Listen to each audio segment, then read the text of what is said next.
এবং জুলাই গণহত্যার সময় তার ভূমিকা সবকিছু আমরা জানি।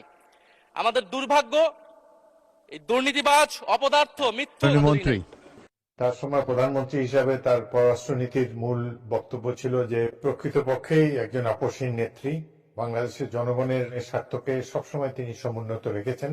সব জায়গায় তিনি দেশের স্বার্থকে অক্ষুণ্ণ রাখা, এই যে মন মানসিকতা, এটাকে তাদের জনগণের কাছে আরো প্রিয়। শেখ হাসিনার উন্নয়নকে অস্বীকার করা যাবে না।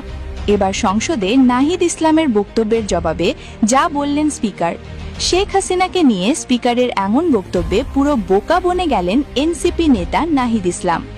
প্রত্যেকে দিন নিয়ম করে সংসদে এক একটি ইস্যু নিয়ে চলে সরকারি দল আর বিরোধী দলের মধ্যে কথা লড়াই, কিন্তু এবার দীর্ঘদিন পর সংসদে শেখ হাসিনাকে নিয়ে নাহিদ ইসলামের বক্তব্যে বাধা দিলেন স্পিকার।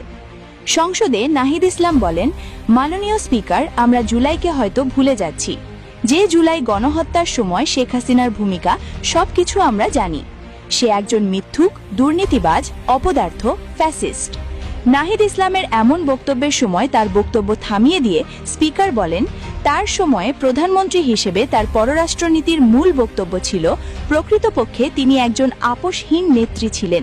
তিনি জনগণের স্বার্থকে সবসময় সমুন্নত রেখেছেন। তার সময়েও অনেক উন্নয়ন হয়েছে। আমরা তার উন্নয়নকে অস্বীকার করতে চাই না। স্পিকারের এমন বক্তব্যে থমকে গেলেন নাহিদ ইসলাম, কিন্তু রাজনৈতিক বিশ্লেষকরা মনে করছেন স্পিকারের এমন নিরপেক্ষ মূল্যায়ন ভবিষ্যতের রাজনীতিতে ভালো একটি প্রভাব ফেলবে। এবং জুলাই গণহত্যার সময় তার ভূমিকা সবকিছু আমরা জানি। আমাদের দুর্ভাগ্য এই দুর্নীতিবাজ, অপদার্থ, মিথ্যুক। তার সময় প্রধানমন্ত্রী হিসাবে তার পররাষ্ট্রনীতির মূল বক্তব্য ছিল যে প্রকৃতপক্ষেই একজন আপসহীন নেত্রী, বাংলাদেশের জনগণের স্বার্থকে সবসময় তিনি সমুন্নত রেখেছেন।